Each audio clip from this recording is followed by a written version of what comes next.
It's raining outside, but no one cares about that. It's not about the rain. It's what the rain represents. Life is always giving you a test, trying to give you a way out, trying to give you an excuse not to show up. People have this reoccurring nightmare that there's some thing, some force that's got a hold of them and it's holding them down and they can't break free. No matter what they do, they can't break free from that force.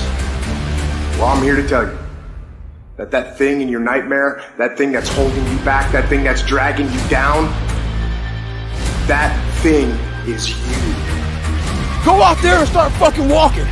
Put some shoes on, start running. Go to the gym, do the elliptical trainer.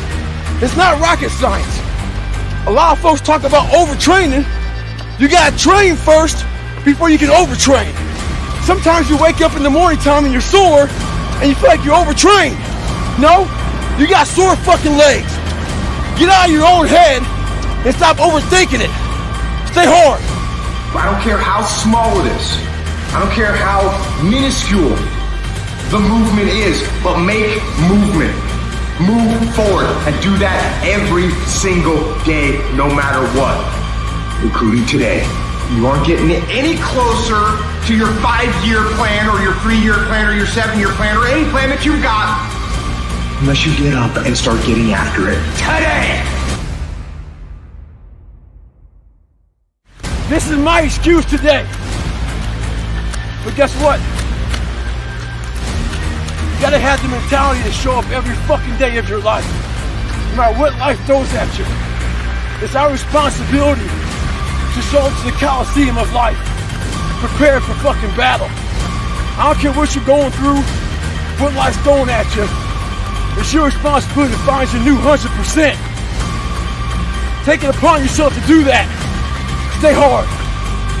Those days that you don't want to do anything, you're too tired, too sore, you just don't feel like it, those days, those are the days that count. When you have those feelings, it's even more important to step up and get some. If you've got something to do, don't put it off till tomorrow. Don't do that. Don't voluntarily do anything tomorrow that you should be getting done today. Get it done today. Don't wait. Attack it, destroy it, and move on.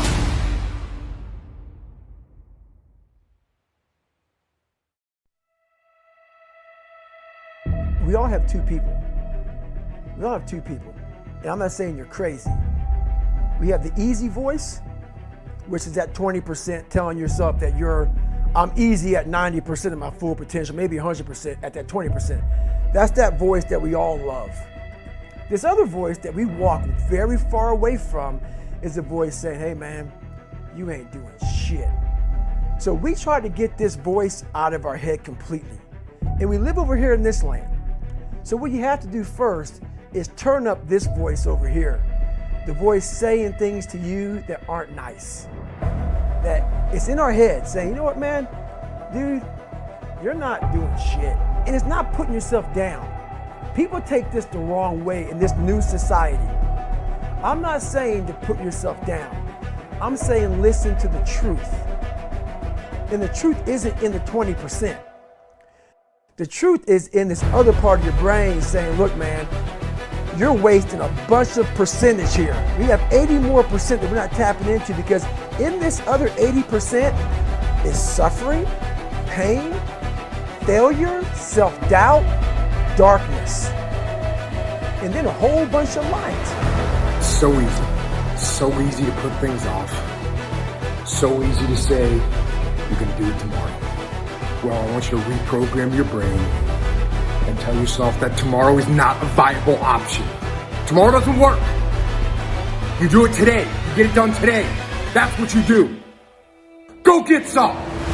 The mind's a medieval motherfucker. It's constantly fighting against you. It's the only thing in the history of the fucking world that shows up on time every time. It has a tactical advantage over you. It knows your fears. It knows your insecurities. It knows everything about you. It might be the only thing in that world that knows all about you. You gotta know about it. It's gonna show up when you don't wanna show up. It's gonna show up at the worst time possible when you wanna be successful. It's gonna say, take the easy road. Take the easy way out. But to get to this light, you gotta go through all of this shit. So a lot of us know that. So everybody goes, how do you do that? You know exactly how to do that. It's all back down to a very primitive mindset of we just have to do. It's like breathing. Breathing becomes normal. Like we don't know that we're doing it. That's how you have to live your life. When that alarm clock goes off at 4 or 5 in the morning, your mind says no. You just say, this is what we do. It's what we do now. That's your new norm. Because they're going to talk to you, and they're going to lie to you. They're going to tell you that it's going to get colder. They're going to tell you that the evolution isn't going to end. They're going to tell you that you're too weak. They're going to tell you things isn't worth it. They're going to tell you that you're too big, you're too small, you're too short, you're too tall. They're going to tell you things to try and get you to quit. And they're lying to you. You'll hear all kinds of negative stuff out there. You're going to hear it from other people. You're going to hear it in your own head. Don't listen to it. They're lying. Don't let that happen. You're in charge. There's so many times in life you don't want to be doing what the fuck you're doing. You can't just fucking quit. Remember this. This isn't a hobby. This isn't a fucking joke. It's a fucking lifestyle. So what you say to yourself is important. There's no fucking coach. There's no trainer to keep you going. It's only you. Stay uncommon amongst uncommon people. You're never done. Don't stop when you're tired. Stop when you're done. Stay hard. Every day, do something that moves you toward that goal, that keeps that goal alive and in sight and in focus. However small or insignificant that step might seem, take it, do it, make it happen, because that goal isn't going to achieve itself. You think things are gonna just go your way? Well, they're not gonna just go your way. You gotta make them go your way. You think things are gonna just happen for you? Well, they're not just gonna happen for you. You gotta make them happen. It's Monday, go make things happen.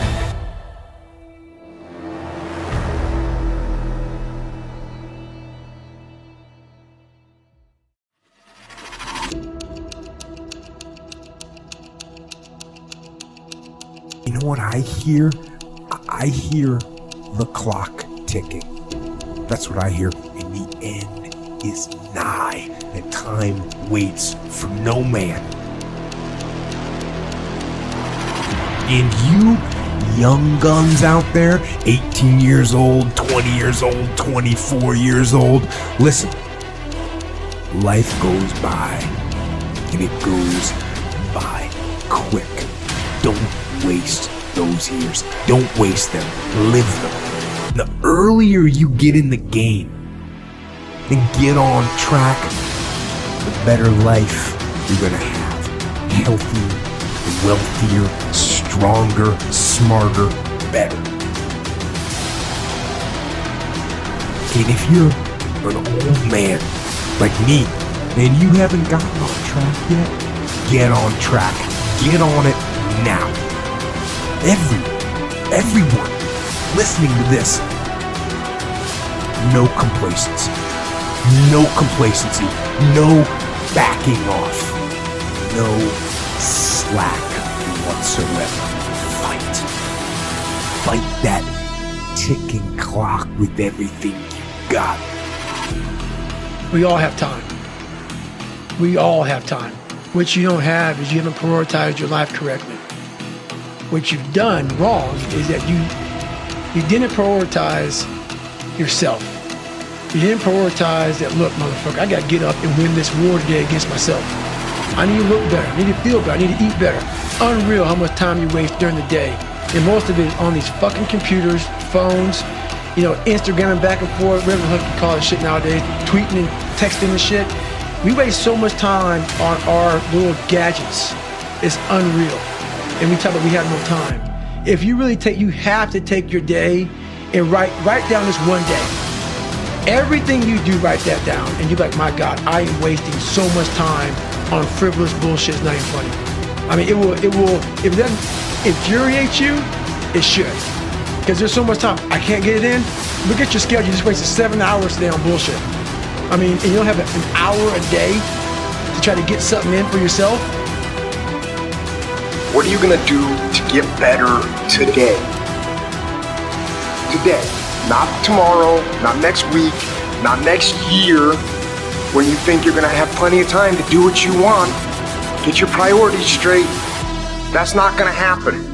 And it's definitely not gonna happen if you don't start putting in the work today. Nobody's gonna lift the weights for you. Nobody's gonna do the pull-ups for you. Nobody's gonna go out and put in the road work for you. You gotta do all that yourself. Quit waiting for the perfect time. Quit waiting for the perfect situation to occur. It's not gonna happen. You wanna know when the time is right? The time is right now. So what are you doing with your time? Are you doing something productive? Are you moving towards a goal? Making yourself better? Or are you letting time slip by? Wasting. Stop wasting time. Get after it.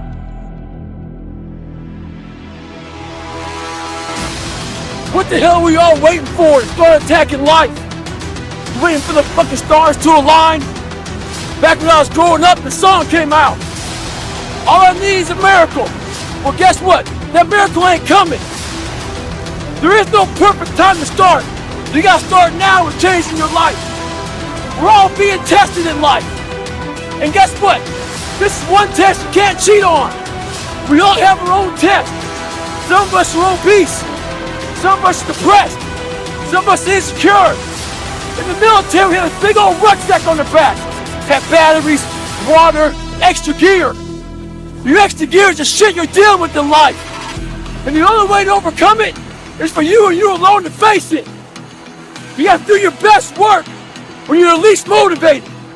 So those days you don't want to do it, guess what you gotta do? You gotta suck it the fuck up and do it. Stay hard. What would you tell your 20-year-old self? In other words, if you could go back in time and you could talk to your 20-year-old self, what advice would you give to that 20-year-old Jocko? And honestly, I think to myself, it doesn't matter. It doesn't matter. I can't go back in time. I can't change what I did when I was 20 years old. What I'm actually thinking to myself is, what do you tell yourself today to get you on the path? Someone asked me one time, what's your biggest fear? My biggest fear was fucking dying that 300-pound man. Never knowing I could be who I am today. A lot of us are wasteful, but we're wasteful of who we are in life. It's important to train that motherfucker and get all you can out of yourself. Stay hard.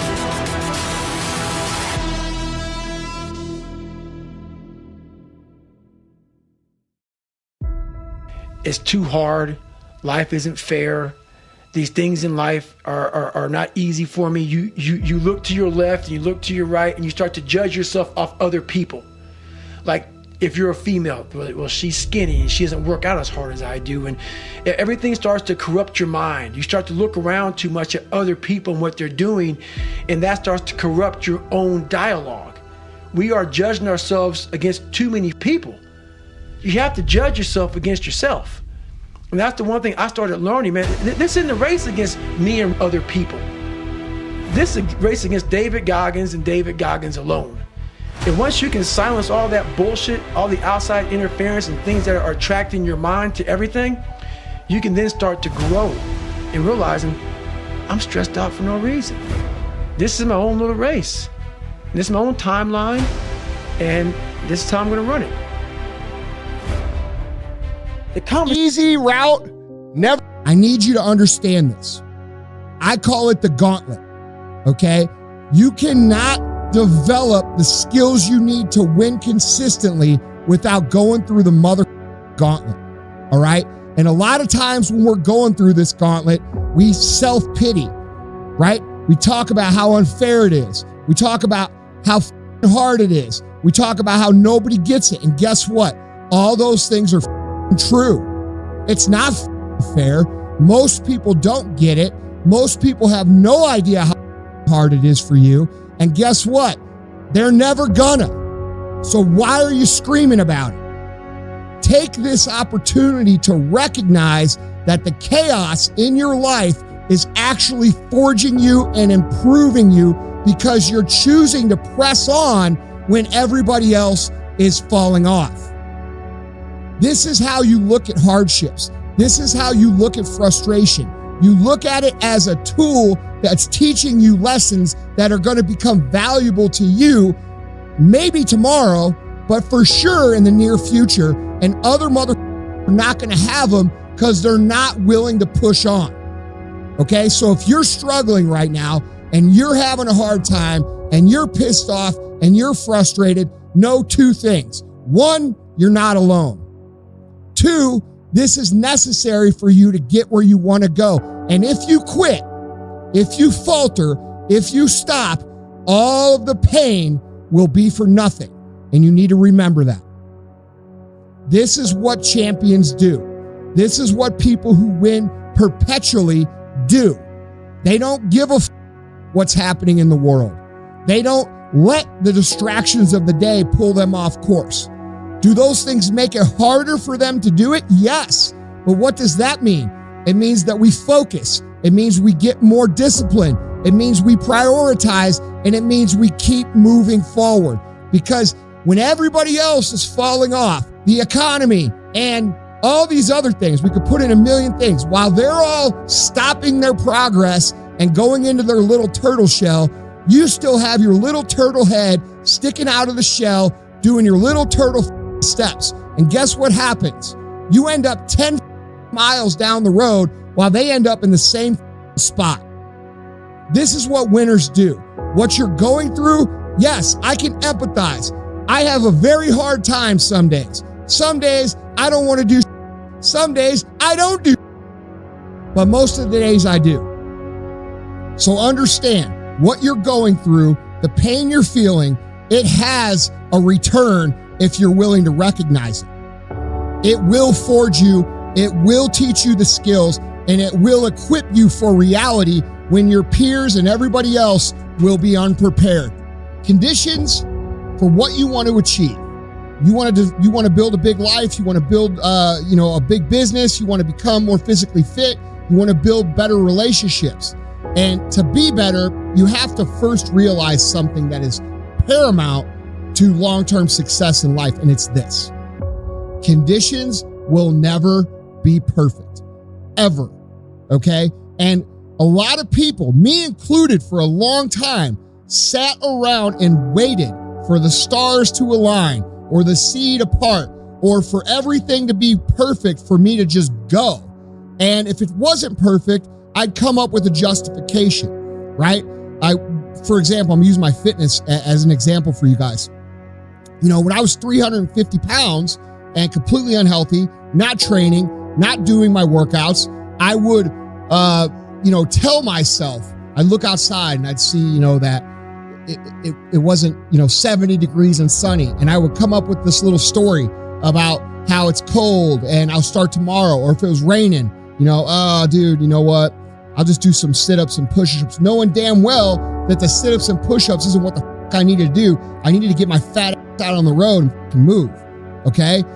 What I'm talking about here is justifying our lack of action based upon the external circumstances. And this is something that every single one of you listening, if you understand and if you accept and just say, this is the way it is, your life will get exponentially easier for you to win, all right? So you have to understand that when you look outside or you look at whatever it is with your business or you look at whatever it is with your relationship, whatever these things are that you're trying to do, there are going to be wave after wave after wave after wave of inconvenience that hits you in the motherfucking face, all right? That doesn't matter. People who win regardless of those waves. It's not that they don't have those waves, it's that they say, hey, I can't control what the is going on. All I control is what I decide in my mind and the actions I take.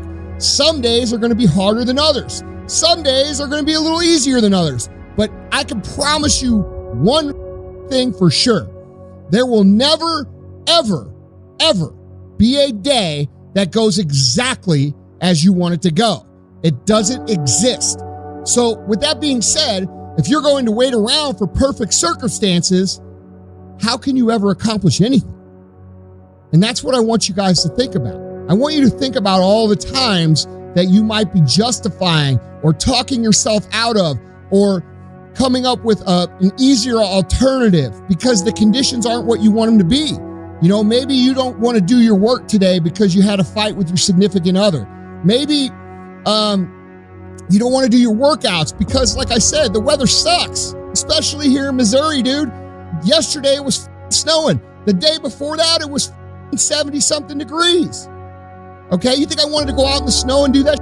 No, but guess what? I did it because I understand that every time I do something that is inconvenient, every time I do something that is hard, every time I do something that other people wouldn't do, I'm building the strength of my mental discipline to move forward regardless of the external circumstances in our lives.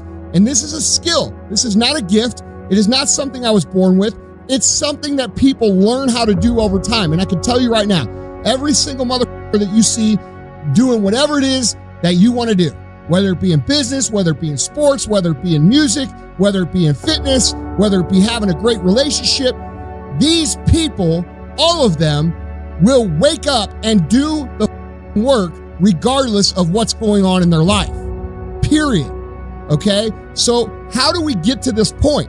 How do we get to a point where we will move forward regardless of what's going on in life? Because this is something most people won't do. You know it too. Not only, it's not just you, it's most people. So if you can get you to do it, how much of an advantage does that give you over the rest of the people? A huge one. So what I would like you to consider is, how can you improve this part of your life? Well, it's real simple, guys. And I learned this lesson from a guitar teacher I had 10 years ago.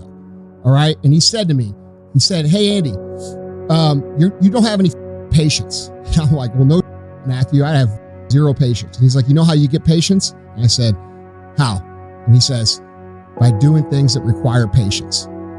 And that's what I want you to remember. If you need to understand and you need to develop how to operate regardless of what's going on in external circumstances when things are inconvenient, how do you get better at that? Well, you get better at that by doing things that are inconvenient intentionally. Okay, looking for opportunities to move forward when the circumstances are not ideal. All right, looking for opportunities to make things harder on yourself. Looking for opportunities to develop the mental aspect of discipline and fortitude that are going to move you forward. Guys, this is a major, major, major key to winning long-term in life. All right. I'm not talking about motherfuckers that win once. I'm not talking about, that's not my people. That's not you. Okay. I'm talking about making a life where you are a perpetual winner in any direction you decide to go. All right. And this is a skill you're going to have to develop. So, number one, realize, hey, do you have this or do you not? Take inventory of how many times you're talking yourself out of everything. Take inventory how many times you justify your lack of action based upon what's going on with your mood or your world or your relationship or your job. How many times are you talking yourself out of doing what you know you need to do? My guess is probably a lot more than you should be. All right. So guys, first realize that you have to build this skill. And secondly, start looking to actively build that. Now, a lot of people, you know, all the weak motherfuckers in the world will comment, why would I work to make things harder on myself? This is stupid. Who the is this guy? Well, this is a motherfucker that built a whole lot of shit from nothing, telling you how to win. Okay? That's what it is. And I'm telling you that if you want to develop this superhuman skill of kicking every single time, no matter what is going on in your life, no matter what's going on in your world, no matter what's going on with the weather, no matter what's going on in our crazy society, if you want to learn how to kick, regardless of all those things, you will actively seek out opportunities to strengthen this muscle that is doing when it's not convenient. Okay? That's called discipline. Now, discipline, guys, is the key to everything. This is why I talk about it so much. If you could be in control of your decisions and your actions 100% of the time, what could you not accomplish? And how could you be held back? And how could you not get where you want to go? Because if we're being honest with ourselves, the reason you're not where you want to be can only be one of two things. It could be one, you're working the wrong plan. And in that case, there's lots of people out there, including me, that will help you figure out how to get on the right plan. Secondly, if you are on the right plan, it's that you're not doing it long enough. You haven't been doing it long enough. Okay? And the reason that you probably haven't been doing it long enough is because you talk yourself out of it every time that it ain't convenient. Success and winning is not convenient. Success and winning is not comfortable. Success and winning in life is going to be a daily task for you. Okay? The one thing that can make it exponentially easier is understanding that the waves of inconvenience are going to crash on your face, regardless of who you are, regardless of what race you are, regardless of where you come from, regardless of what country you're from. It's just the nature of being a human in society, any society. It just doesn't go as planned. Tell me one thing in your life that is great that came as a result of being comfortable. Because everywhere I look and everywhere I see in today's society, everybody's doing everything they can to be more comfortable, right? They're looking for the more convenience. They're looking for the quicker. They're looking for the faster. And see, there's opportunity in that for those of you that want to get better. Because I'm going to tell you right now, all the great things in my life, all the great things in other high achievers' lives, all the reasons that these successful people that you look up to, that you aspire to be like, are the way they are, have all come from a place of being uncomfortable. That's just a fact. Okay, so understand that when you're trying to avoid the pain, when you're trying to avoid the struggle, when you're trying to avoid the hard things in life, you are actively choosing to be average. You are actively choosing to be mediocre. And you are actively choosing to move further away from what you want in life. Because that hardship and that pain and that struggle and that frustration, they give you the skills that will forge you into a mother champion. All right, so remember that when you try to take the easy route. The easy route never pays well. The only route in life that pays well is the hard route, the struggle, the pain, the frustration, and the overcoming of those things. And not only do they pay, they fulfill you as well, because it shows the people around you. It shows your kids, it shows your brothers, your sisters, your friends, your community, what is possible. And there's nobility in that. From what I've noticed, most people have a hard time committing to that concept of day by day by day because they've never actually done it. It seems impossible. You're like, oh, dude, that's way too simple. That's not really how it's done. You mean you just execute today and then you do it again tomorrow and then the next day? And people think like that sounds overly simple. And it might be, but it's how it works. There's not a magical thing to it. There's no magic to it. The only magic to it is the momentum that you create that helps you push you even faster towards where you're going. And if you guys would just commit, to 75 days of intentional effort every single day to do this, you will change tremendously.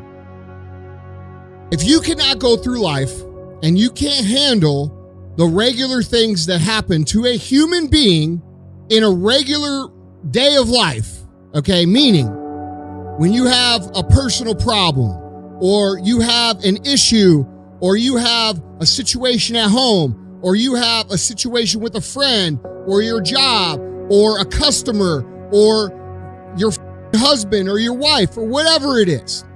If you automatically take those things and dump them on other people, dump them on your friends, dump them on your husband, dump them on your wife, dump them on your coworkers, you have zero chance of winning anything in life ever. You have zero chance of owning your own home that you're proud of. You have zero chance of making an income that you're proud of.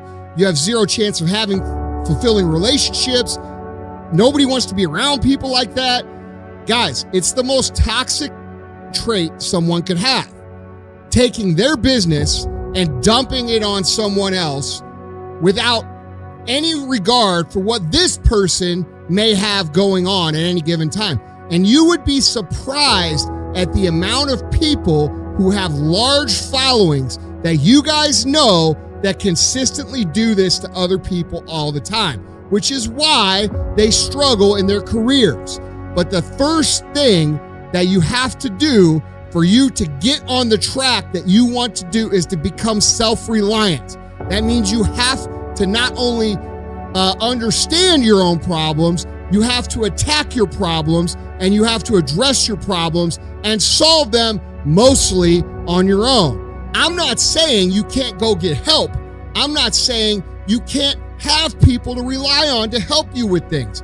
But what I am saying is that a lot of you mother have become so soft and so addicted to the validation of voicing your problems that you won't even try to attempt to improve where you are in life.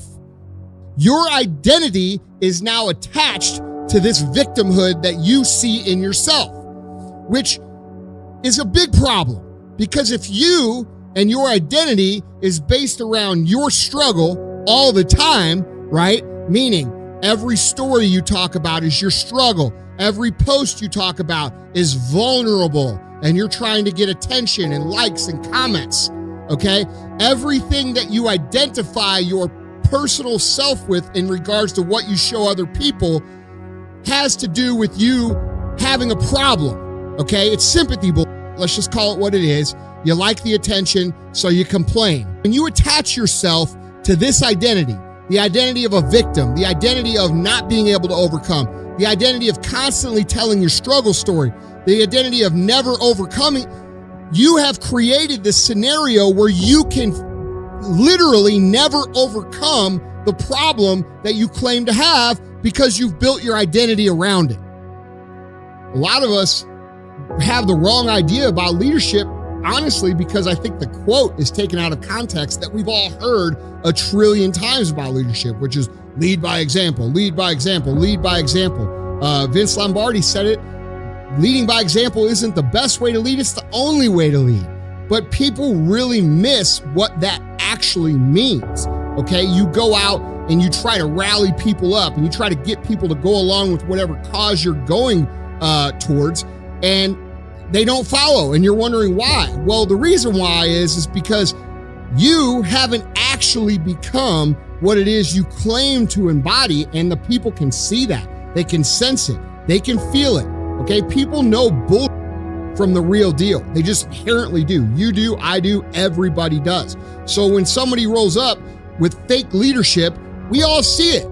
We all feel it, more importantly, okay? So the key here for all of you people out there trying to become leaders is to understand that for you to get people to follow you, you have to become the ideals and the culture and the vision for what you want to achieve, even if it's just in a 1-unit measurement, which is yourself, so that they can follow along to accomplish whatever that goal is. Now, this is the same thing with life. This is the same thing with success, okay? It says in the Bible, you have to be prepared to receive what it is you're asking for before you'll receive it. What does that mean? That means that you have to become the leader before they follow you, okay? You have to become how the billionaire would act before you become a billionaire. And this doesn't mean fake it till you make it. This means learn the skills, learn the habits, learn the way those things are done, and do that. And that's how these things come to fruition in your life. Most of the world has been convinced that, they can kind of sneak their way through the system, and the opportunities that are bestowed upon us are in someone else's control. It's really hard when you're trying to do it the opposite way and you're trying to sneak your way in and then convince and then get the opportunity from someone else when you're not qualified, you don't have the skills, you don't have the commitment to even deserve that opportunity or that new position that you're looking for. So whatever it is you're trying to be, whatever it is you're trying to do, work on becoming the type of person that would actually have that. It's no different in relationships. A lot of you guys are trying to bat out of your league. You're trying to hit these grand slams when you can't hit a ball off a motherfucking tee. Okay? When you want to attract an amazing partner, guess what you got to become? An amazing partner.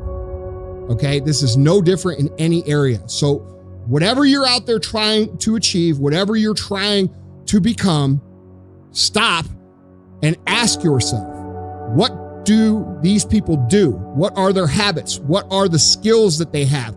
What are their routines they follow? And start to become that now.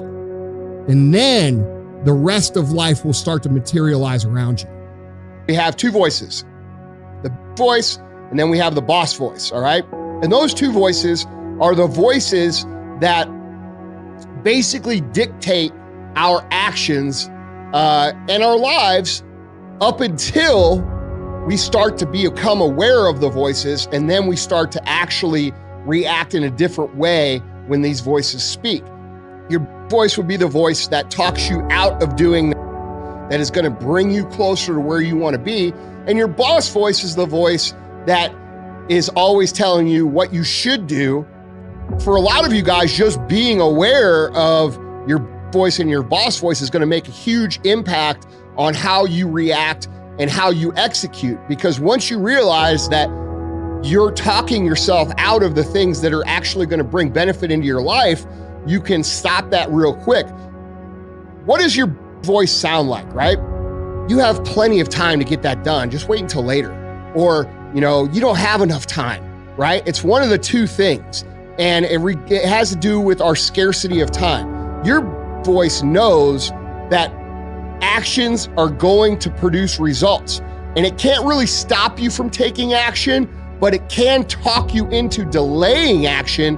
And then eventually you run out of time and you're dead and you didn't do anything. All right, this happens to a lot of people. So when you have this voice come up, the key to overcoming this specific excuse is to clearly stop it immediately and to take action on whatever it is that you're trying to do. You actually learn to train yourself to use your voice as the trigger for you to actually get up and move. All right. So when you have the voice that says, oh, you know what? We'll just wait until tomorrow. We got plenty of time. You don't need to work out today. All right. That's what it says. That's when you should get up immediately off the couch and then just go walk for 30 minutes. Or you don't have to go out and conquer the world, guys. We're talking about very slight changes that make a big difference over time. So if you could train your brain to use this as a switch to actually trigger you into action, now you're in a position of power. Now you're in a position of control. And now, even though, you're not conquering the world, right? Maybe you don't have the best workout you ever had. Maybe you just go do something that you wouldn't normally have done. What you normally would have done over the course of time, that adds up to a big thing at the end of the year. The idea that we're not talented enough, right? Like, oh, dude, do you really think you're good enough for that? Like, dude, when I was starting in business, I looked at all these other business guys and I constantly doubted myself. I constantly told myself in my head that I wasn't good enough or that I wasn't equipped enough. And dude, I wasn't equipped, right? I wasn't good enough at the time. That was the truth. I had to get better. But a lot of people tell themselves these things and it stops them from getting anywhere, okay? Because most successful people that I know, they all understand that this isn't about talent. It's about choices, all right? Your individual small choices over the course of time are what compound into the overall result of success down the road. You know, not everybody finds the drive or the will or the desire to be better at the same point in life, and that's okay. But it's never too late to put good habits into play so that you find yourself in a position where your life is getting better and better and better and better. There's a certain number of qualities or skills that successful people put into practice. And I'm going to tell you right now, the world is going to reward people who overcome the challenges. You might get some claps. You might get some, oh man, you know, that's so hard. You might get some of that, but it's not going to change your life. Okay. It's instant gratification.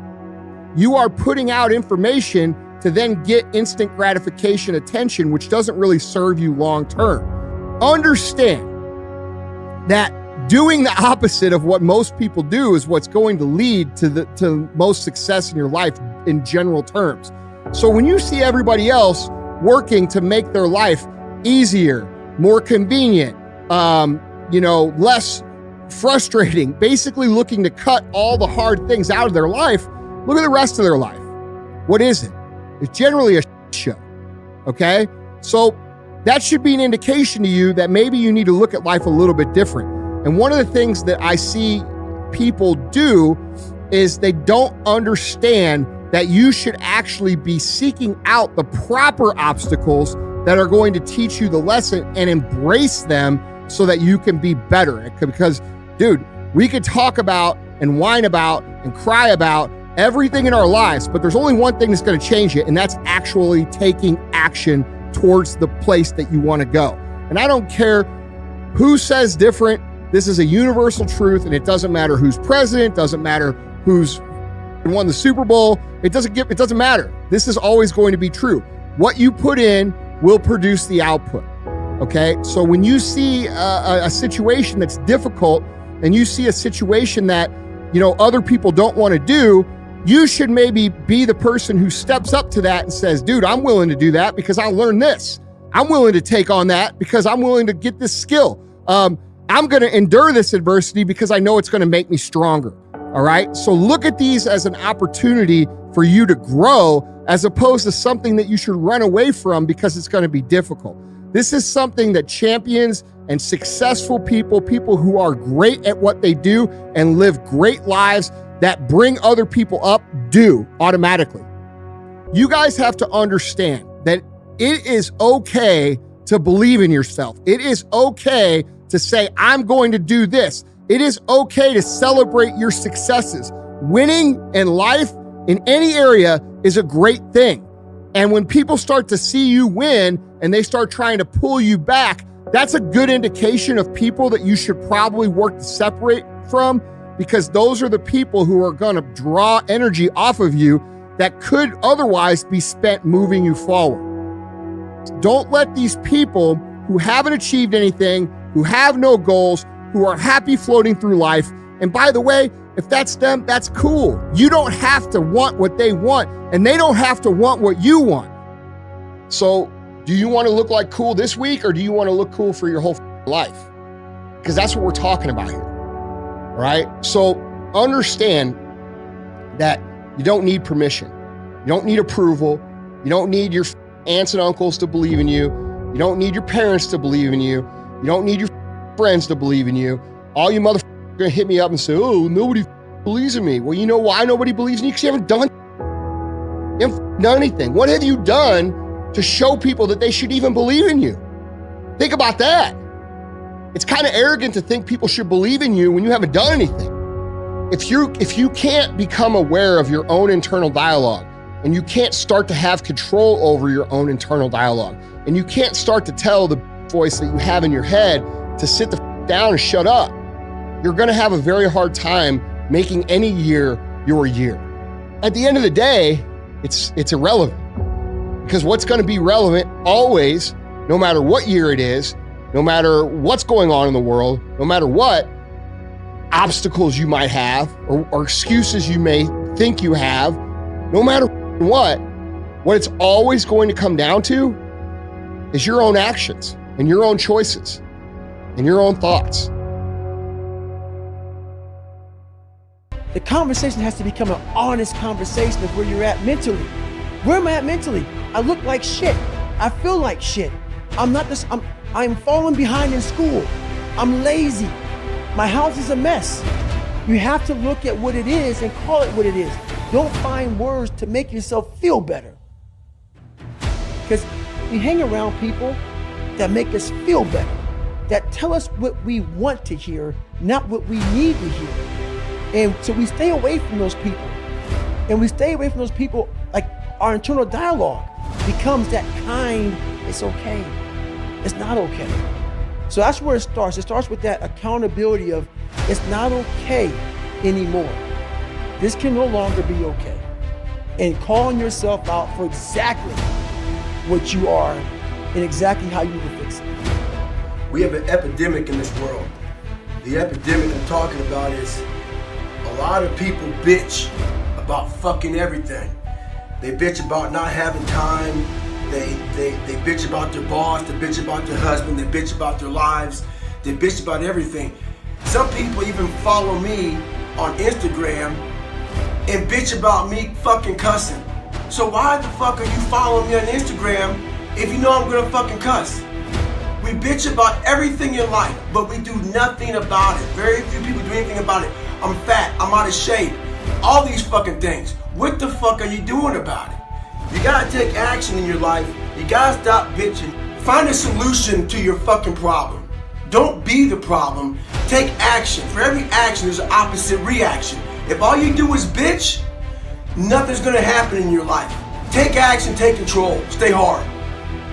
Life's about improvise, adapt, and overcome in every situation that's in front of you. A lot of people hate that message that I say continue pushing, continue finding your new 100%, continue finding your best self, not making excuses, overcoming any and all obstacles. Where do you start? You start right here. When do you start? You start right now. You initiate action. You go. Between the moment when you are waiting to do something that you don't want to do, and the first motion, and the moment when you initiate the action, all the interim, the whole time you are waiting to take that action is like a phantasma or a hideous dream, is like an evil specter, an apparition, a nightmare. So the battle, the struggle, the hesitation takes place in that moment when we must step into the unknown, that moment filled with fear and horror. And that fear is what causes hesitation, and hesitation causes defeat. You have to do it, and you have to do it now. I wasn't born this motherfucker. I made him. At the bottom of insecurities, fear, self-doubt, lies, was me buried in the fucking fetal position. How I got out of that was recognizing it, being honest with it, being truthful with it, and then fixing it. Get to the source and fix the problem. Likely the only impediment to your getting after some physical activity is you. So get yourself in the game. Shut down all those pathetic excuses and get after it. We can't work out without purpose. We need to get into our dress for the wedding. Summertime's coming, so we want to look all good. Our high school reunion's coming up, so we gotta lose weight. The biggest purpose in life isn't all that shit. It's how you respect yourself, how you look at yourself. That's an everyday fucking journey. So every day you should be getting after it. We look at determination, self-discipline. We look at hard work. All these terms, it's almost like we dread them. Almost like a fucking punishment. Those are the biggest words of all time as far as respecting yourself. So don't look at them as dread and punishment. Look at those words as a lifestyle. Stay hard. You need one day off? Okay, fine. But don't take it today. Put that day off in the bank for when you really need it. For when the car breaks down, or when the water heater floods the basement, or when the kids are sick, or the dog runs away, or you have to pull a triple shift at work. But today, no. fit it in. Make it happen. Through force of will, make it happen. Don't be weak. We're all being tested in life. And life is not about failing. Failing's inevitable. It's about keeping the fucking motivation. Keep moving forward on the same exact path that you just failed.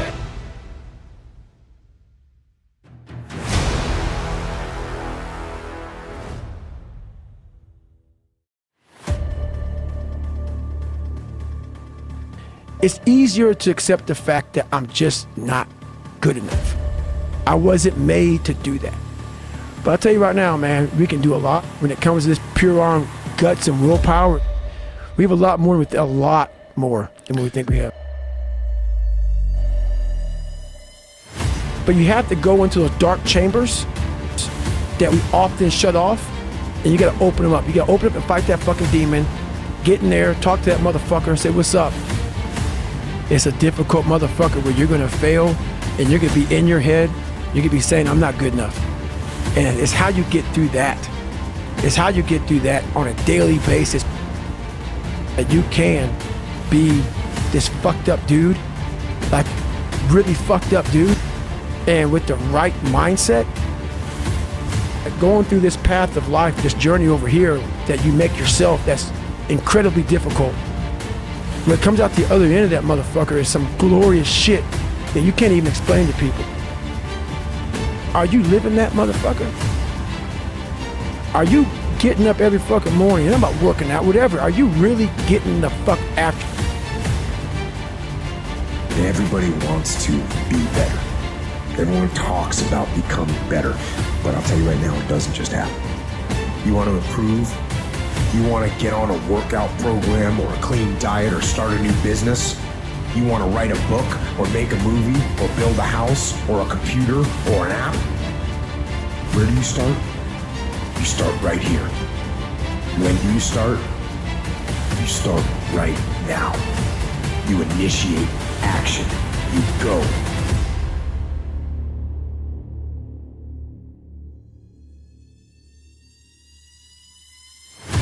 That idea isn't going to execute itself. That book isn't going to write itself. Those weights out in the gym, they aren't going to move themselves. You have to do it, and you have to do it now. So stop thinking about it. Stop dreaming about it. Stop researching every aspect of it and debating the pros and cons of it. Start doing it. Take that first step and make it happen. Here and now.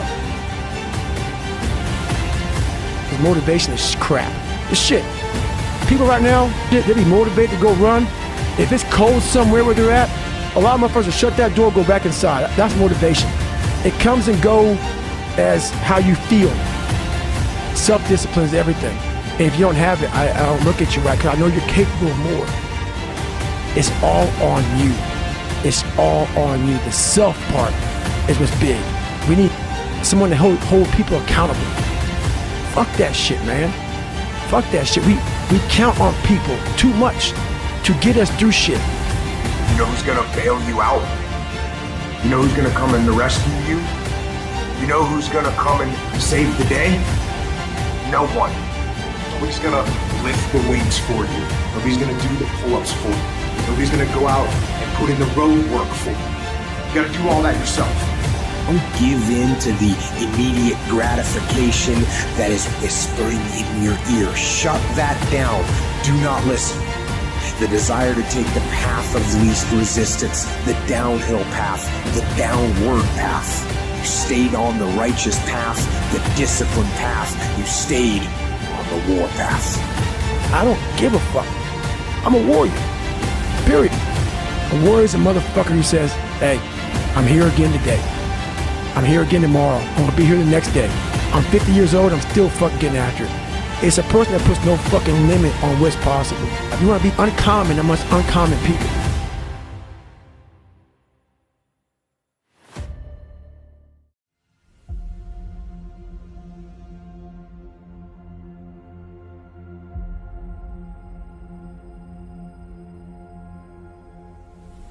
It's all on you. It's all on you. The self part is what's big. I'm gonna make myself good enough. I'm driven. I'm obsessed. I want to prove people wrong. I'm a warrior. A warrior is a motherfucker who says, hey, I'm here again today. I'm here again tomorrow. I'm gonna be here the next day. It's a person that puts no fucking limit on what's possible. It's a brutal journey every fucking day. Thicken your skin. Become more of a human being. Don't be afraid of the reflection in the mirror, because that's all you can be afraid of. Once you overcome the reflection in the mirror, you've done it.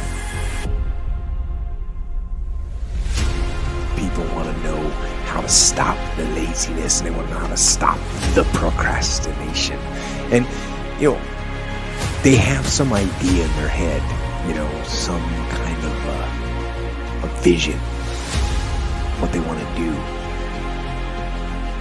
but they don't know where to start. I have a very simple answer for that. Here and now. That's it. You want to improve? You want to get better? You initiate the action aggressively. You go. You're gonna have to fucking suffer, man. It's how you get somewhere in life. Motivation is crap. It's shit. It comes and goes as how you feel. Fuck that shit, man. Fuck that shit. Most of this generation quits the second they get talked to. You did this wrong, or they get yelled at. It's so easy to be great nowadays, because everybody else is, most people are weak. This is a softened generation. So if you have any mental toughness, any ability, you have any fraction of self-discipline, the ability to not want to do it but still do it. Step aggressively towards your fear. And that step towards your fear is the step into bravery. Because we're scared of what we don't know. And there's only one way to learn and to know, and that is to confront that fear. I'm not gifted. I'm just driven. So that's when you move from motivation to driven to obsessed. It's how you get through that on a daily basis. We forget how badass we are during that hard time. It's a difficult motherfucker where you're gonna fail and you're gonna be in your head. You're gonna be saying, I'm not good enough. And it's how you get through that. You have to do it, and you have to do it now. And that means you gotta stop thinking about it and stop dreaming about it and stop researching every aspect of it and reading all about it and debating the pros and cons of it. Just start doing it. Take that first step and make it happen. Get after it. And get after it here and now.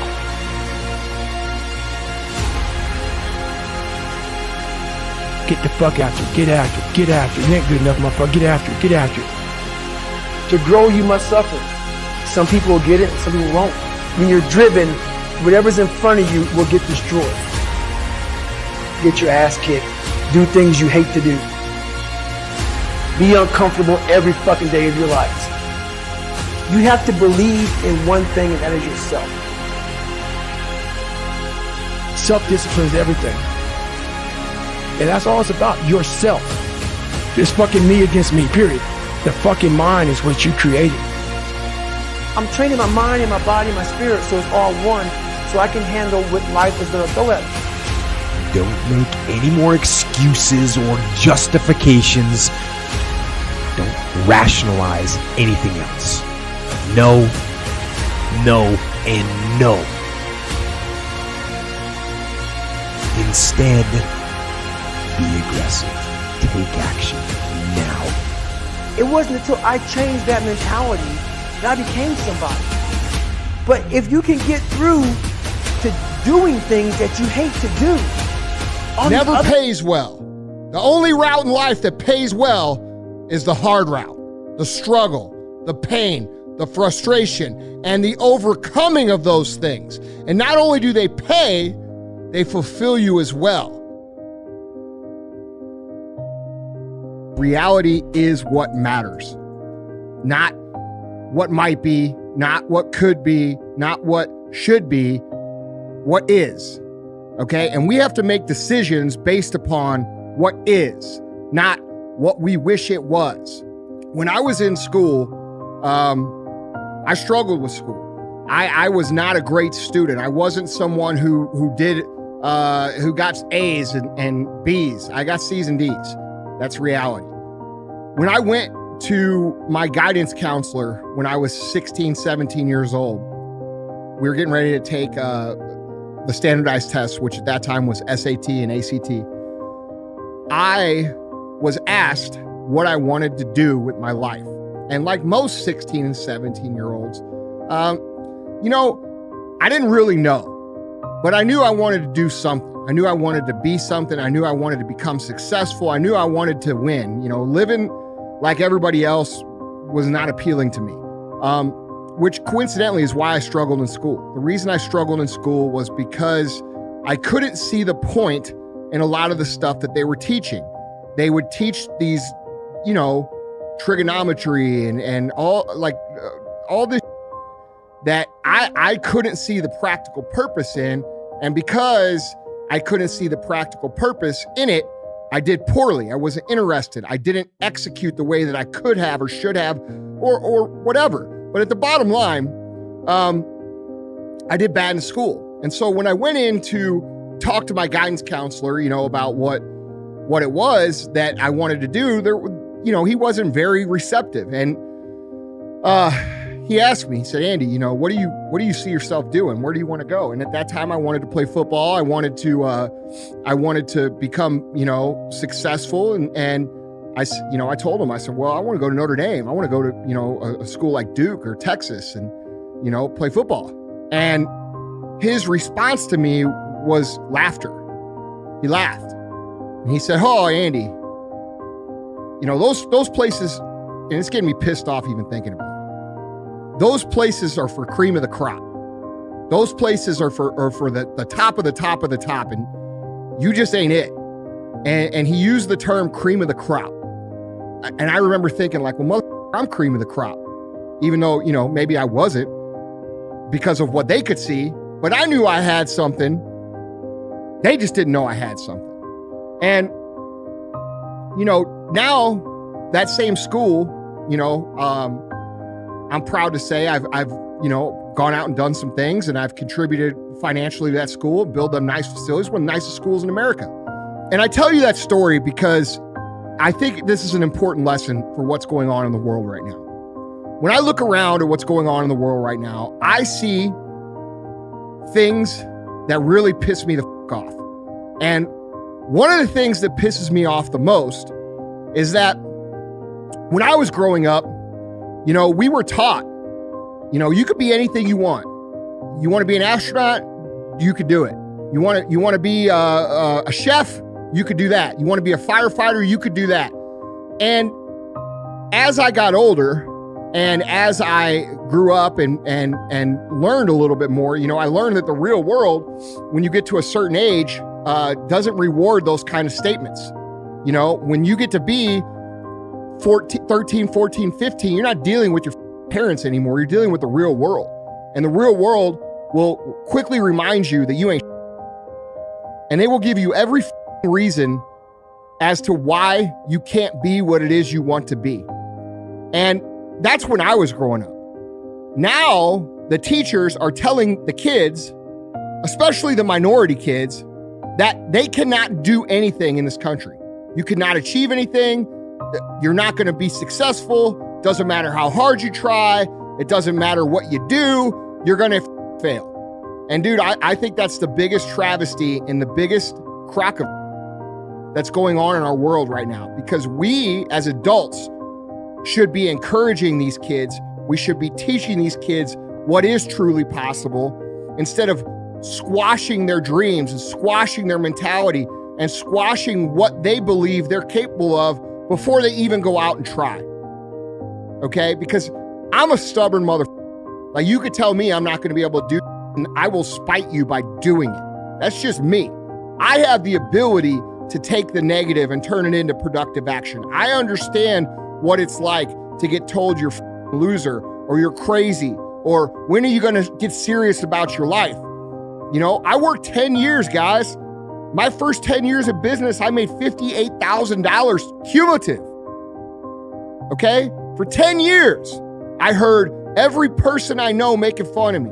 I heard every person I know telling me that I was wasting my time.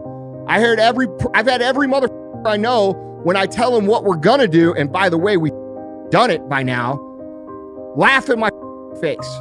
And I'm sure you guys can relate to that, especially you younger guys, younger girls too, okay?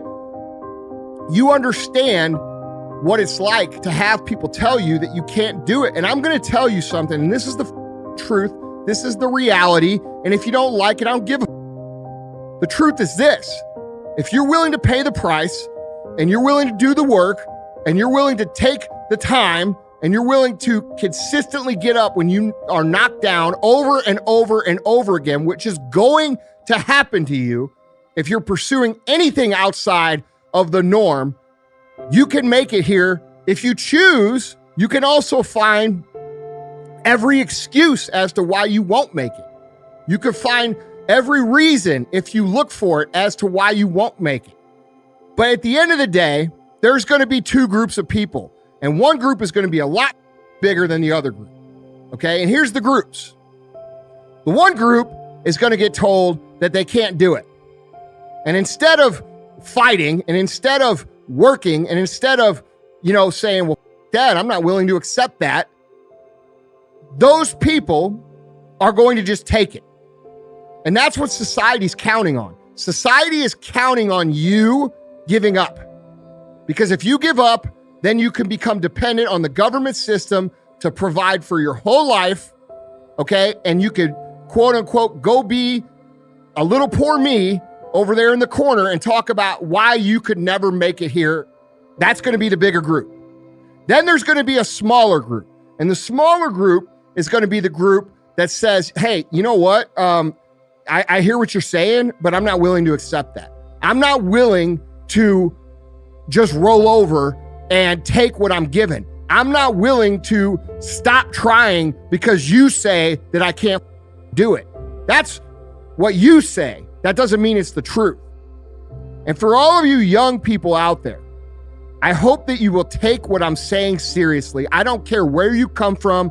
I don't care where you were raised. I don't care what color you are. I don't care what gender you are. I don't care about any of that. If you do the work consistently, if you invest in yourself consistently, and when I say invest in yourself, I don't mean dollars. I mean by reading, surrounding yourself with positive inputs, okay? And then executing positive outputs. And when I say positive outputs, I don't mean happy-go-lucky, ring around the rosy bull. I mean work. If you're the kind of person who is willing to take the information that's available, which, by the way, there has never been more information available than there ever has been. It's never been more, okay? When I was coming up in business and what I do, I had to read books, and thankfully that habit stuck. But right now, you can literally go almost anywhere and learn directly from people who have done what it is that you want to do. We've never had opportunity like we've had. And my advice to you would be to stop identifying with the group and start identifying with the work. Because at the end of the day, guys, 1 + 1 is always going to equal 2. 2 + 2 is going to equal 4. And 10 years of work when everybody else is partying, making excuses, doing the cool thing on the weekend is going to pay off. It just is. And you'll never convince me otherwise. Because there's people listening right now who have already bought into this. They've already bought into the fact that no matter what they do, they can't win. And that's just not true. And I'm not talking to you guys. I'm talking to you guys right now who still have hope, who still have the fire, who still have the want and the will and the desire to be more and become more and contribute more and win more because you know your life will be better and everybody else's life around you will be better. I'm talking to you, motherfucker. You can do this. Look, I don't care who tells you that you can't do it, you're not going to be able to do it, you can't win, the game's rigged against you, you're just a regular human, success is for other people. Dude, we could make a list a mile long of the world is going to tell you. And I'm going to tell you this, not one person that you look up to, not one person that you look at and think, man, I like that kind of life, not one mother that has what it is that you're looking for out of life listens to those people. Not one, not even for a second. So you have a choice to make. You can either listen to what the world is going to tell you over and over and over again. I'm in this game 20 plus years and I still get told all the reasons why we're not going to be able to do what it is we want to do. And people who listen to them are going to lose. People who win figure out reasons why they're going to make it. They understand that that's all noise. They understand that that's all irrelevant. And what is relevant is what you do on a daily basis. And I guarantee you, if you're sitting there and you're wondering why it is that everybody else has this and that and this, and why you don't have, I guarantee you that if you take an inventory of your actions, they equal what you're getting. Period. So we can talk all this about how so-and-so doesn't deserve what they have or whatever, but at the end of the day, people who win do and people who lose talk. And more importantly, they talk because they've accepted the idea that they can't win, so instead they contribute to everybody else trying to become part of this group. And I don't care who you are, I don't care where you come from, I don't care what your story is. At the end of the day, you can win if you choose to learn the things that you need to do and then do them. And I don't care where you come from. That's reality. That's the nobody wants to admit, because admitting so means that you have to take responsibility for where you are currently. And you have to say, well, I am where I am currently because I didn't do X, Y, and Z. And guess what? That hurts a little bit. That bothers us a little bit. It's a hard truth to accept. But once you accept that truth, you are able to then move forward with the actions required to get you to where you want to go. Every single mother has the potential to be great. You might not become the richest person in the world. Maybe that's not even what you want to become. But you have the ability to create a great life, create a great existence, contribute to the people around you, show them what's possible, which, by the way, is your obligation on this earth. You're only here for a short time. If you're not going to show people what's possible, who the else is? Who's going to show your kids? Who's going to show your aunts and uncles? Who's going to show your nieces and nephews? And all the young people that look at you and think you're the, you may not think you're the, but there's people in your life that think that. Are you going to fail those people? Are you going to buy into the narrative that you can't? If there's an obstacle to overcome, we're going to overcome it. If there's a barrier that needs to be broken through, we're going to break through it. This is what winning is about. And at the end of the day, the world needs winners, because winners show the rest of the people what could be. And every single time a single motherfucker wakes up and realizes that they're living less than their potential, that they're achieving less than what they could, that they are less than what they are supposed to be, every single time one of those people wakes up, you did a morally good deed by living your best life. You either are or you aren't. You either will or you won't. You're either going to become or you're not going to become. And it's not because of the outside circumstances, it's because of the inside circumstances. You can tell yourself all the reasons why you're not. None of it's true. And just know that. Why is it so hard for people to understand this really basic concept?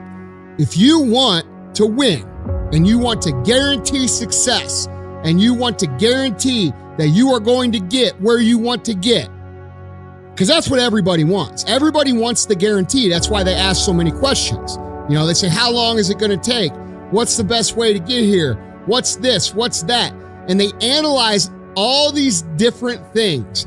And the problem is for most people is they come to a point where they are overwhelmed by the information. And you got to say, what's the bottom line here? And the bottom line for you, and the bottom line for me, and the bottom line for every other mother on this planet is really simple. If you want to be great, if you want to get the recognition, if you want to get paid, if you want all of the things that you dream about, there is only one way to guarantee that you will have those things. Only one. And that is becoming so good at what you do, no matter what it is you do, that it is undeniable that other people recognize how great you are. And the great thing about this concept, it is not limited to having to do something that everybody thinks is worthy, okay? If you're cooking French fries right now and you're like, well, you know, all I do is cook French fries, blah, blah, blah. You don't get it. Because becoming undeniable is not something that sticks with you in a certain role. It's a character trait that you develop. That means any place that you are put, you will put in the work. You will learn the skills. You will improve your arsenal to become the undeniable best in that role. And if you have that attitude to where it doesn't matter if you're cooking French fries or you're making $10 billion business deals, you are going to be the absolute best that you can be. And there's nothing that can stop you, okay? It doesn't matter where you come from. It doesn't matter what your background is. It doesn't matter what race you are, what gender you are. It doesn't matter who your parents are, okay? Dude, we can make every excuse in the book, but I promise you, for every excuse you can make, there are literally thousands of people who had it harder than you that have done what you want to do. There is nothing that can stop you when you become so skilled that every single person around you sees that and it recognizes that. And that is a habit. That is not a gift. That is something that you can create. It's a skill you can learn. So develop the skill of becoming undeniable if you really want to guarantee your success. Stop thinking about this formula or that formula or this formula over here or what this guy says or what that guy says, because the truth is what they're really saying is some sort of complicated version of what the I'm telling you here. Okay? Be great. Put the time in to learn the skills.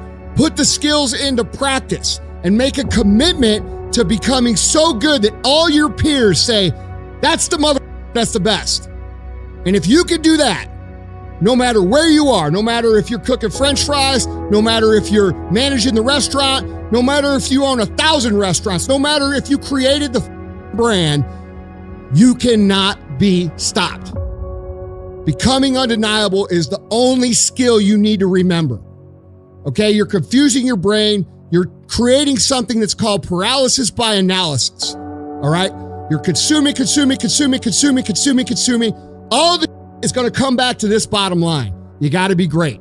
You got to have skills, and you got to put those skills into place. And if you do that, and you commit to that, all the other motherfuckers that you compete with, and they'll be trying to figure out the hack, while you'll be doing the actual hack, which is becoming great, because that is the motherfucking hack. So, if you never listen to another podcast, if you never listen to another guru person, if you never read another book, if you remember this concept and put it in play, you cannot ever lose. The real problem, which, by the way, no one ever talks about, is that everywhere we look at society, we celebrate victimhood. We are no longer celebrating people who put in the work. We are no longer celebrating people who overcome. Instead, we are celebrating people who have the saddest story. Instead, we are talking about and competing for the attention about who suffered the most. Well, let me tell you something, guys. You can compete for that your entire life and nobody's gonna bring you a mother thing except a couple likes and a couple bull comments that people don't mean. The real winners are still and always will be the people who aren't immune from obstacles, but instead see obstacles as an opportunity to get better. They see this as the path to winning, and they are right. They will always be right. And no matter how much we try to soften the world down for everybody to feel like a winner, not everybody will be. The only people that are going to win are going to be the people who recognize the opportunity to improve when they get punched in the face, which happens to all of us. So if that's you, if you're sitting there at home and you're posting sad story after sad story after sad story, realize that that's all you're ever going to have. And I would suggest that instead of seeing life through the perspective of who's going to be the biggest winner of the losers, start being who's going to be the biggest winner. There's nobility in that. There is nobility in overcoming hardship. There is nobility in overcoming obstacles. There's nobility in creating a story that other people are inspired by. There's nobility in dominating. You know why? Because it shows people, the people who are coming after you in this life, what's possible. It shows people who are coming after you in this life what they can achieve. And that isn't something that sounds good. That's our obligation. Our obligation to this planet is to make people behind us better. What is it with the kids and everybody these days spending so much time trying to convince every single person that they know that they're going to be what it is they say they're going to be? Look, here's the truth. This is the reality, okay? Nobody's going to believe in you until you've already done it. Nobody's going to come and celebrate with you until you've already done it, all right? The work is going to come before the belief, which means you're going to have to work for a long time by yourself with no applause, with no awards, with nobody telling you good job. And then once you start to build something and people start to see the momentum and they start to see the result and you start doing some things, then you're going to get a little belief, all right? And then what's going to happen is you're going to believe. You're going to believe a little bit. And then what's going to happen? You're going to go do a little bit more work and a little bit more work. Results are going to come more. More people are going to believe, all right? Nobody believes in you because you haven't done anything yet. That's the reality, all right? Now, in an idealistic world, the politically correct world, we would love to have everybody believe in us and everybody think we're great and everybody think we're going to make it, but that's not reality. Most motherfuckers have never even seen somebody build something great. They don't know a person who's become successful, not a single one. So what makes you think that you are so great that everybody's going to believe in you from the day one? It's not going to happen. It's an unrealistic thought. And to be quite honest, it's your overinflated, sensitive ego. Okay? No one's going to clap for you in the beginning, nor should they. No one's going to believe in you in the beginning, nor should they. Now, you might have some friends that are going to support you and they're going to say, yeah, Andy, yeah, go do it. But even those people are going to be rare. So be okay with that. Stop trying to convince everybody. You're never going to get them to get it. They're never going to understand why you're doing what you do. They're never going to understand what makes you tick. They're never going to get it. Ever. So stop wasting your time and start putting that time into taking productive actions towards where you want to be. Because if you really want to believe in you, go out and build something great. That's what's going to make them believe in you. Look, I believe that everybody has a gift. Every single human out there listening right now, you have a gift. The thing that you have working against you is you have all these other people now, right? 30 years ago, 20 years ago, we didn't have Instagram. We couldn't watch people and emulate them. We sort of had to learn our own little craft as we went, all right? But now we get to see what everybody's doing. And our tendency as humans is to emulate the style or the personality or the way that someone speaks or the way they do their content and all these different things. But here's the thing that you don't understand is that by doing this, you are actually keeping yourself from becoming great, because the most that you could ever be when you do these things is a watered down, lesser version of what someone else is doing, all right? And how do you know that your own style and your own way of doing things that you would develop little by little by little if you would just take little risks isn't going to be greater than all of those things that you watch, okay? You cannot be great being a lesser version of what already exists. You can only be great when you execute against your own potential and do your own development. And that means getting up there and looking like a clown. And it means taking little bitty steps forward every single opportunity you get. No one comes out and is just great at business or great at athletics or great at science or great at speaking. It doesn't happen, man. The first speech I ever gave, I remember it, dude. There were 6 people there, all right? And I had a piece of paper and I'm reading the notes and I was shaking. I was freaking the out. There's 6 people. 6. That's where I started, man. So like, this isn't a gift. It only seems like a gift because I worked so hard and so long to develop it. And you guys have to do the same thing if you want to be great. If you want to be good and you want to be effective and you want to be, not great, you just want to be good, then yeah, dude, take someone else's style, emulate everything they do. Clearly it might work, but if you want to be great, if you want to be one of the best that's ever lived at what you do, you have to understand that it's about developing our own skills. It's about developing our own style. It's about developing our own swagger. It's about developing our own selves. And we don't do that when we constantly look at other people and admire them or look at them for an example or steal their, like so popular out there right these days. So if you want to be great, guys, you have to put in the work. You have to put in the talent. It's not that everybody doesn't have the potential. Everybody has the potential. It's just they're not developing it because there's too much distraction out that we didn't have 20 years ago. So when I'm coming up, dude, I don't have people to look at. We didn't have the internet. We didn't have social media. We didn't have all these things. We had books. And if I wanted to learn how to speak or learn how to do anything, guess what I had to do? I had to go do it and suck in front of everybody. And we've lost that in society now. Everybody wants to be a lesser version of something else. And guys, I'm telling you, you can't win long-term doing that. Everywhere we look, we have negativity and impending doom being thrust upon us and put into our lives, okay? The news sucks. People suck.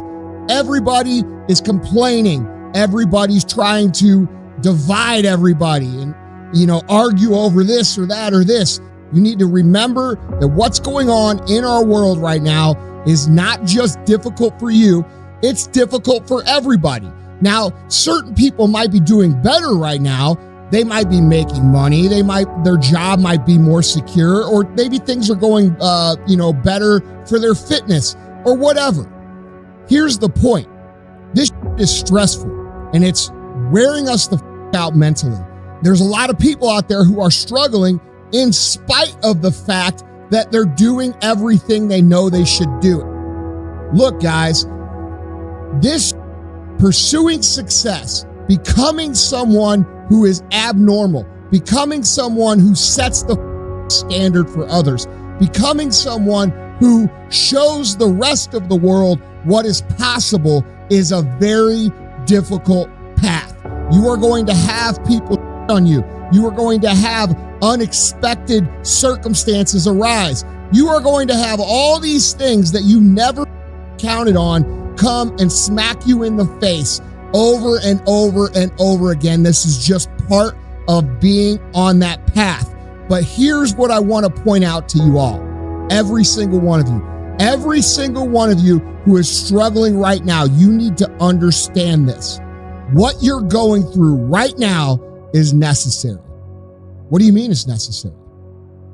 It's necessary because what's happening right now is you are forging the skills. You are forging the determination. You are forging the grit. You are forging the fortitude. You are forging all the things that nobody else is gaining because they're sitting on their hands and you're willing to push through. This fire you're feeling, this pressure you're feeling, this frustration you're feeling, this is what is going to make you into the weapon that you are going to become that will then build the life that you are out to build. I need you to understand this. I call it the gauntlet, okay? What if you were afraid of nothing? Nothing. Man, beast, financial, bankruptcy, nothing. Do you understand what that would mean? How would your life have changed? Once you become fearless, life becomes limitless. I'm not afraid of anything. I should be dead by now. I've been run over by a charging buffalo. Got up, chased it down, killed it. Killed a Kodiak bear with a knife. You can't kill me. I believe that with all my heart. You can't kill me. And of course, the people that I've talked about, Andrew Carnegie, Henry Ford, Rockefeller, Steve Jobs, they're all tough. Snowflakes melt under pressure. In 1986, the average man's handshake pressure was 118 pounds. 2016, 96 pounds. Testosterone levels in sperm counts tested 50 years ago, and today they're producing 60 to 70% the amount of testosterone levels in sperm counts as they did. We're dying out. They're deathly afraid of everything. Everybody's scared to death of what might happen, and so they want to come across as your friend. It's like my snowflake test. You know, the first question, paraphrasing it, what would you do if somebody spit in your wife's face? And the answers range from, well, I try to ascertain what kind of day he was having. And if he had a bad day, I try to be understanding. I'd be in prison for murder. I would beat the guy to death. Is that what we need today? No, I'm not saying that's me though. Okay. But I am advocating that the guys act like they had a pair. There's never an easy time to make a hard decision. Never. But what you have to be able to do is pull the trigger, take action. And reading books and listening to podcasts is not taking action.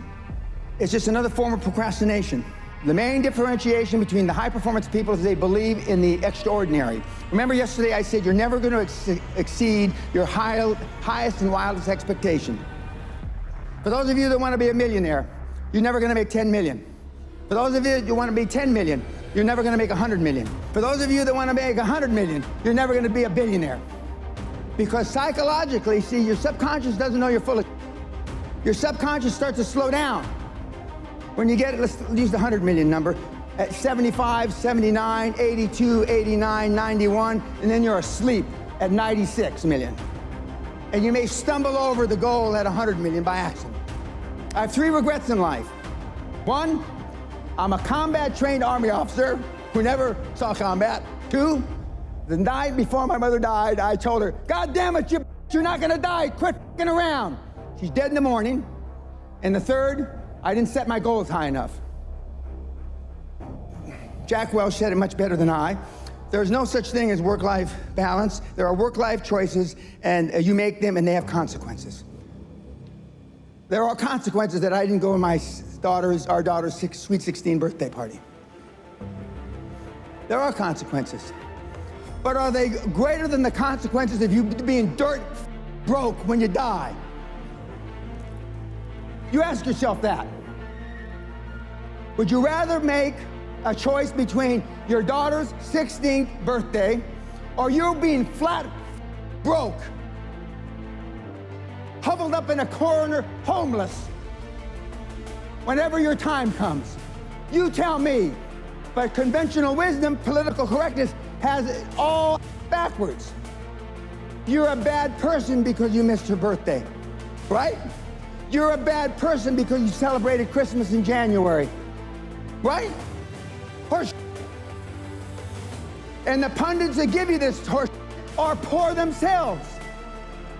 Next, you've got to get by your friends. Show me your friends and I'll show you your future, right? You're hanging out the pub, belching and farting. Those people that you're going to the sports bars, those are your friends. Then there's just general pessimists. Then there's your own guilt. Do I deserve to be wealthy beyond measure? Then there's fear. false expectations appearing real. And then there's this plain society that wants to hold you down. Strange times are these in which we live when the old and the young are taught falsehoods in school. And the person that does tell the truth is called a lunatic and a fool. But John Lennon said it a little differently. Being honest may not get you many friends, but it will always get you the right ones. And what I want you to do from this point forward, no matter if you hated what I said or the way I said it, is choose carefully the people that you associate with. Warren, back when he used to send out tweets, Buffett that is, you will continue to suffer if you have an emotional reaction to everything that is said to you. True power is sitting back and observing things with logic, and power is restraint. True power is restraint. If words control you, that means everyone else can control you. Breathe and let things pass. In my day, they used to say, sticks and stones can break your bones, but words can never hurt you. Now it's just the opposite. There are major universities in this country, on this planet, that have safe rooms, that have safe buildings, that if life becomes too stressful, you go to that building. If your adult child needs a safe space to avoid offensive words, you failed as a parent. Most of us care what other people say, and most people care what other people think. And if you can just reduce that emotional baggage just a little, you have no idea how much freer you're going to be and how much more you're going to accomplish in your life. Most people just have poor habits. And, I've had these same habits for about 50 years now. When I do feel wimpish, I just say, what's wrong with you? Come on. And I just go out and do it. And I know that if I hadn't built up these habits 20, 30 years ago, at age 70, I certainly wouldn't be doing this. I mean, good habits are hard to come by. But what's even harder to come by are people that have good habits that you can be around. Machiavelli said, a ruler is judged by who he surrounds himself with. If I were to decide what kind of person you were by the people that you are closest to, what would I think of you? How would I judge you? So people don't spend enough time selecting that peer group, even if they have the good habits. You're saying that's not enough. Yeah, because they go to default. Okay. What are some of your other good habits, high performance? I never give tacit approval, but I go out of my way to make sure that if I hear both, I tell them it's both. Keeps you with the right people. It Correct. gets your message out loud and clear. Correct. All right, no tacit approval, good. Give me a couple more. Sam Walton's sundown rule. That means that before he left the office every day, everything on his desk, every message that came in, he answered. So I clear my desk every day. All right, so over-communicate, and other people should too. The thing that most of you lack in is time management. The reporting system I use is the reporting system I use as a young officer with NATO. And it's basically, what are you going to do? What are your goals for the day? What did you accomplish yesterday? And challenges. And then the following week, you didn't, when you say what you accomplished, if what you accomplished doesn't relate back to the goals you had set for the week, then there's a disconnect. Well, if you said you were going to do this on Monday, and then on the next week you didn't do it, didn't you do it on Monday, you didn't do it the whole week. And challenges come up, speed bumps, I call speed bumps. You broke your leg, you did this, you did that, now to me, those aren't speed bumps, When I showed up for my meeting with Klaus Kleinfeld in a wheelchair with a drip, I was almost dead 3 days before. I mean, that's commitment. Kids are not programmed for success, but once in a while there are kids that are programmed. That's little Tiger Woods when he's 3 years old on television, showing him how to hit a golf ball. The Williams sisters were programmed for success since they were little. I was programmed by accident. What have you done to program your children for success? My dad only had one goal for me growing up, to keep me alive till I reached the age of reason. So my mother spent her whole life trying to make me what she wasn't. Can you say the same for you, your parents, your children? No. So I'm not here by accident. And yet I still push the envelope. What I believe with all my heart, you were meant to achieve. I believe, and this is the only religious thing I'm going to say, is I believe whoever the put us here, however the we got here, we were put here to be all we can be, not a fraction thereof. Discipline is a discipline that only a few are disciplined enough to have. Yeah. Right? And I think that is one, profound when you think about it. That discipline is a discipline that only a few are disciplined enough to have.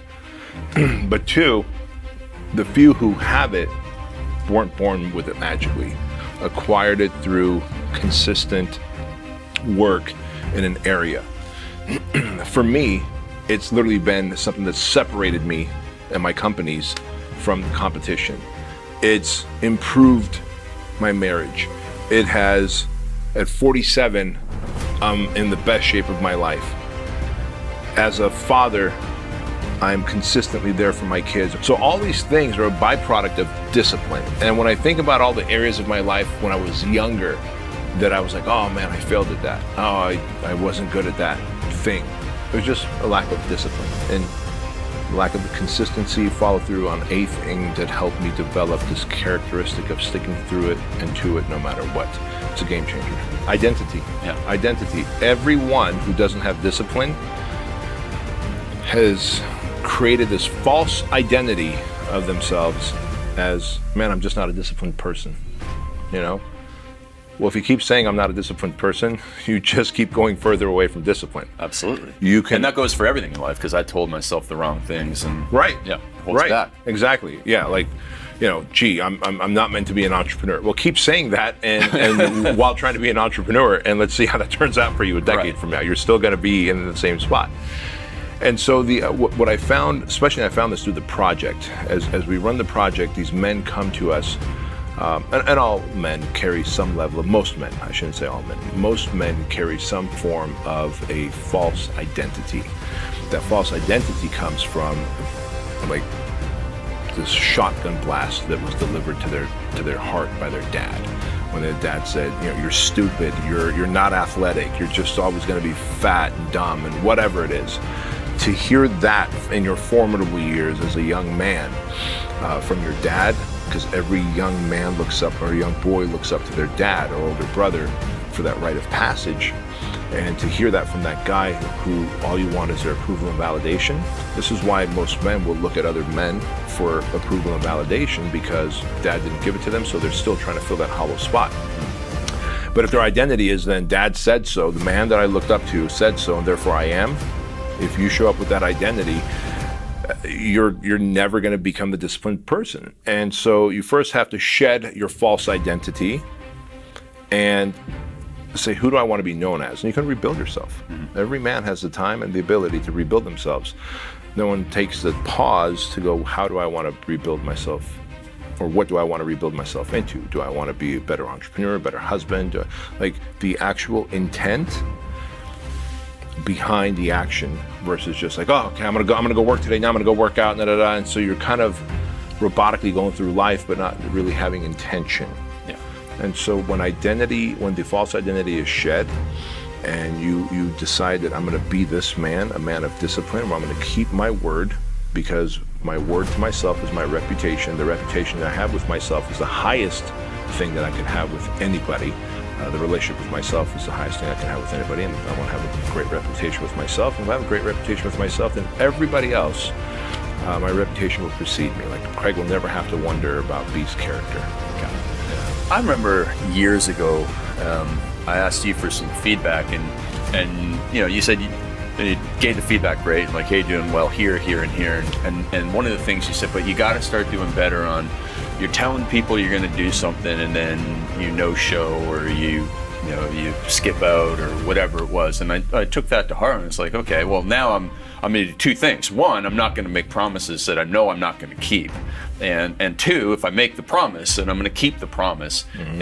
And that was certainly, it ties into that identity, because I really, I want to be a man of integrity, and I want to be a man who keeps his promises, because if you keep your promises, you become a more confident person. Mm-hmm. So that was very, very helpful to me. And I think it goes along with one of the things that I believe is a cornerstone of discipline, which is clarity. Clarity. man, it is very easy to chase a lot of things. And if you're chasing a lot of things, it's very easy to wear down a person's discipline. They might forget about some of the things that they want to do or trying to do, or they might not have the discipline of time, so they're not able to finish certain things, and they leave that to-do list, incomplete. And so having clarity about what matters then allows you to put your focus on things. And if you're running around right now and you're trying to do a side hustle here and a side hustle there, and then do this, but you also want to be, out with your friends doing this, and you want to be doing this in the gym, and it's like there's too many things. And the clarity allows you to narrow it down to the focus, and that makes it easier because you can't be disciplined in 19 things if you don't have any discipline in one thing right now. So let's get disciplined around the things that matter the most. And when you mentioned before that a lot of men are out there just trying to impress other men, it's a good time for you to get clear about what really matters. Is it really that important to you to impress these other people? Why? Why do you think that it's important to impress other people, or these particular other people? Because does that really matter if your vision in life is to be a great family man? Well, then does it matter if you go out and you go to the gym 6 days a week and neglect your family to impress these other people at the gym? So the clarity around what matters, combined with the identity of the proper identity of what you want to become and who you see yourself are the cornerstones of discipline, but I don't think anybody ever talks about them. Most people just talk about the cold showers and the add this and add that. But I'm actually a discipline through subtraction kind of guy. Cut away the fluff, cut away the distractions and the toxic temptations and the bad environments and the bad eggs in your life, and success can become much more automatic that way. Yeah. The clarity piece is important, which, as we opened this up, we talked about that. Like, be really intentional with what it is that you want. Like, if you're subconsciously have told yourself, like, man, I'm just a lazy person. Like, maybe you don't have to say it outward. So if you're subconsciously telling yourself, I'm a lazy person, or I'm the kind of person that kind of gives up, I've got no work ethic, that gives up easily, then you will always show up lazy. You will always show up and give up when things get a little tough. If you start saying that my identity is that I'm going to be a disciplined human, I'm going to be a disciplined woman, I'm going to be a disciplined man. Once you take on that identity, now you have to do the things that discipline requires. And discipline doesn't care if you're tired. You're tired? Do it anyway, right? Discipline says, oh, you don't feel good. Well, do it anyway. Discipline says, it's raining outside and it's cold and it's windy. Do it anyway. It becomes the identity. I'm a disciplined man. To do anything outside of what a disciplined man would do makes me an irresponsible man, makes me a weak man. And I don't want to be an irresponsible, weak man, because our country already has too many of those, which is why we're eroding as a country. And so the identity change, along with the clarity of what you want to, like, how do you want to be seen? How do you want to show up? Like, not everyone has to show up as Ed Milet and Tim Grover and Andy Frisella. Show up as the version of you that you want to show up with. But it's so important to be able to decide who is it that you are, be very specific about what you want, be intentional about becoming that person, and then all of a sudden you're disciplined and you're like, look at me. I'm an example to humanity. There's a journaling exercise called the Toxic Cognitions, where we help identify, the first sentence of that journaling exercise is, the worst thing that ever happened to me in my life is this. And I've done it, so I read off, I'm like, all right, guys, we're gonna be very vulnerable here, and this is gonna be worse than the drowning in the ocean with the Navy SEAL, then the ice baths, then the log PT, then crawling in the pit for miles at a time. This is going to be like your heart's about to tear out of your chest, because you're going to have to admit things if you want to heal and change your identity, take off the false identity. But at this point, the reason we do it so late into the project, hour number 36, now strange men over 36 hours now have become brothers. Sure. Because every evolution that's so physically demanding could only get done when I help you and you help me. And soon, we're calling each other brothers. We're now best friends, because there's no way I'm going to cross the finish line or you're going to cross the finish line without each other. So now, sitting there and going, being beat up, I could admit anything in front of you and no one's going to, I'm not worried about it. So we go through that. And then the next sentence is, And that has put on this false identity on me, where I feel I need to do this. Maybe I gamble, maybe I drink, prostitutes, whatever it is, right? I make promises and I don't follow through. I start businesses and I just like collapse them. I self-sabotage in these ways. So the toxic cognition, and there's several other sentences that I don't want to have to go into in the journaling exercise. But so part one is identifying the toxic cognitions and what false identities it's put on you. And then each guy talks about it and how it shows up in their life and how it limits their growth and how they upper limit in their faith, their family, their fitness, their finances. The second block of that, the second part of that is the superpowers. What we don't realize is what bad thing happened to us also can give us superpowers. For me, it's given me the superpower of compassion and empathy. For many, many years, Di called me the Pied Piper of broken men. She goes, I don't understand why like hurt and injured, emotionally hurt and injured men like come and find you and like glom onto you and want to be your friend and want to work with you and want to partner up with you, etc. And I never understood either. Over the years, I understood. I just give off so much compassion and empathy towards men.